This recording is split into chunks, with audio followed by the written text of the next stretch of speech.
Je me suis aperçu depuis quelques années, et aussi bien quand on fait des stages casting avec Permis de jouer, qu'il y a des méprises qui entraînent les comédiens, et même les réals, dans des impasses au moment où on tourne. Ça s'appelle direction d'acteur, c'est-à-dire qu'il y a quelqu'un qui dirige et puis il y a quelqu'un qui agit. Il y a beaucoup de méprise sur le mot direction, sur qu'est-ce que ça veut vraiment dire, et pour vous et pour ceux qui sont en face. Qu'est-ce qu'attendent réellement les réals de votre part? C'est quoi leurs vrais besoins à eux? Je reviens du Danemark, là, il y a bien un mois. J'ai fait un stage avec 6 réals et 12 comédiennes et comédiens danois sur la direction d'acteurs. Donc des gens professionnels qui bossent et tout. Et on s'est aperçu que le vrai problème, ce sont des gens qui ne se connaissent pas. Tout ça, ça vient de 2 points de vue sur l'œuvre différentes et de 2 écoles de travail différentes. En tant que comédien, la plupart d'entre vous, vous avez appris au théâtre. Vous avez bossé des scènes qui durent entre, je sais pas, 3 et 10 minutes. Vous êtes mis sur un plateau, devant un prof, avec des élèves, quelquefois en stage, puis vous avez fait votre scène d'un bout à l'autre en essayant d'être bon d'un bout à l'autre. Pour un réalisateur, ça n'a rien à voir avec son métier, ça n'a rien à voir avec sa vision. Mon plaisir en tant que réal, c'est de faire du montage. Et donc ce que j'attends de vous, c'est pas de me jouer la scène d'un bout à l'autre. C'est dans chaque prise de me donner des choses dont je pourrais avoir besoin au moment où je vais monter. Au moment où on tourne, on dit moteur, vous n'êtes pas là pour jouer le film. Le film, il ne se fera que au moment du montage. Et vous, vous avez appris pendant des années à travailler sur un plateau de théâtre avec la responsabilité d'une scène, avec la responsabilité du rythme de cette scène, entre partenaires qui plus est. Donc des fois, vous êtes 2, 3 ou 4 à travailler sur ce rythme. Là, quand tu entres, il faut se calmer. C'est moi qui vais le faire. Et non seulement c'est moi qui vais le faire, mais c'est mon plaisir de faire du montage. Et si vous ne connaissez pas cette ambiance-là, vous allez avoir une obsession, c'est quand on dit moteur jusqu'à ce qu'on dise couper, il faut être bon.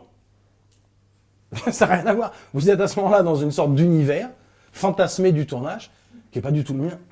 Et le décalage commence à ce moment-là. Pourquoi? Parce qu'on est déjà dans une vision montée de votre présence. On n'est pas dans une vision, à part quelques moments, genre des plans séquences. Mais les plans séquences, c'est pas le plus courant. Hein. On fait beaucoup de montage. Donc nous, quand on vous regarde par tranche, par segment. Et on sait qu'entre 2 segments de vous, on va mettre le segment d'autre chose ou de quelqu'un d'autre. Donc quand on vous regarde pas en disant « est-ce qu'il est bon sur 3 minutes d'affilée ?» C'est une petite aparté par rapport à la direction d'acteur, mais... Cela dit, c'est ce que je dis au réal, toujours. Ne vous trompez pas, les comédiens ne sont pas des gens, je pense, les comédiens ne sont pas des gens profondément narcissiques ou exhibitionnistes. Ça n'a rien à voir avec ça. On ne va pas vers la comédie pour résoudre des problèmes. Il se trouve qu'en jouant la comédie, il y a un effet thérapeutique, mais c'est pas la même chose. Un comédien, pour moi, c'est comme un gamin qui a 5 ans, 6 ans, qui joue dans sa chambre, il refait le monde, il y a pas papa, pas maman, pas de copains, pas de public, pas de pognon à la clé. Il n'y a rien, il n'y a même pas besoin d'histoire, vous la créez vous-même. Ce plaisir de jouer, c'est comme si vous l'aviez jamais perdu. C'est comme si le rapport à la réalité, pour vous, passait par une refonte imaginaire de cette réalité. Après, vous pouvez avoir mélangé dans votre vie ce désir de continuer de jouer, de changer, de modeler l'univers, l'espace, la réalité, avec des problèmes beaucoup plus humains de reconnaissance, de manque d'amour, etc., etc. Et comme les 2 sont confondus, ça se mélange, ça devient le bordel. Et donc on oublie les premières motivations qui sont les plus pures. Celle de « j'aime jouer, donnez-moi un bac à sable et je vais sauter dedans, allez-y, filmez-moi, j'adore le faire ». Quoi. C'est tout. Après, on sort du bac à sable et on se retrouve tout seul et on dit « bon, il n'y avait personne pour m'applaudir ». C'est un autre problème. Ça, il faut y avoir des psys ou des coachs ou des gens qui vont vous en parler. Mais respectez votre immédiateté de plaisir de jouer. C'est la seule chose que j'attends, moi, en tant que réalisateur. C'est une image que je prenais il y a très longtemps. Le rapport dans la direction d'acteur, c'est... Voilà, je suis sur cette table. Au fond, là-bas, c'est pas une porte. C'est une porte-fenêtre qui donne sur 23 étages en descendant. D'accord? C'est ce que je vous dis. Et je vous dis, vous partez d'ici, vous courez en direction de la fenêtre. Donc il y a, on va dire, je ne sais pas si ça a beaucoup changé, mais on va dire qu'il y a 75% des personnes qui vont partir d'ici. Avant de partir, vont me poser la question, il y a une piscine en bas? Tu m'arrêtes avant? Tu me files un parachute? Est-ce que je vais me faire mal? Enfin voilà, toutes ces questions dont j'ai rien à foutre. Ça ne met absolument rien. C'est votre sauce, ça vous regarde. Il y a ceux qui courent et qui s'arrêtent à ça du bord et qui sont morts de rire, qui disent super, est-ce que je peux recommencer? Ça, c'est des comédiens. C'est les vrais. C'est ceux qui m'intéressent parce que je sais qu'on va s'amuser. Puis il y a ceux qui sautent. Bon, ceux-là, perso, j'en veux pas, c'est ingérable. Ça, c'est vraiment trop compliqué. Il y en a pas mal, hein. Faut pas croire.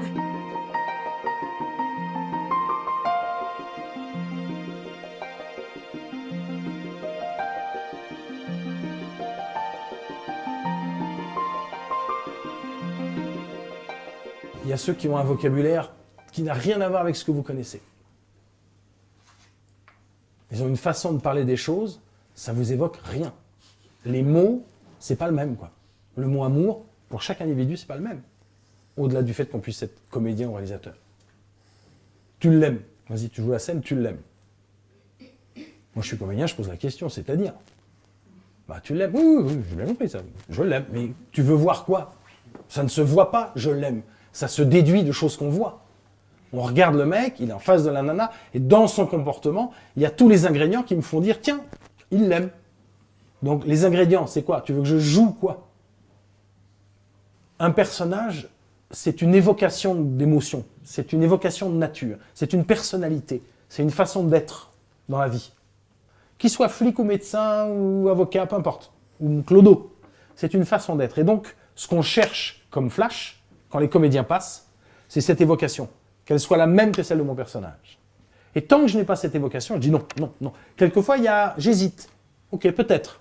Quelquefois, c'est oui. Ah ouais, super, c'est exactement ça. Et d'un seul coup, je dis lui, je le veux à l'image. Et quand on va arriver au moment du tournage, s'il commence à essayer de me composer quelque chose, je dis qu'est-ce que tu fais? Bah là, le personnage, non, c'est toi. Enfin, c'est juste moi. Mais oui, c'est toi que je veux.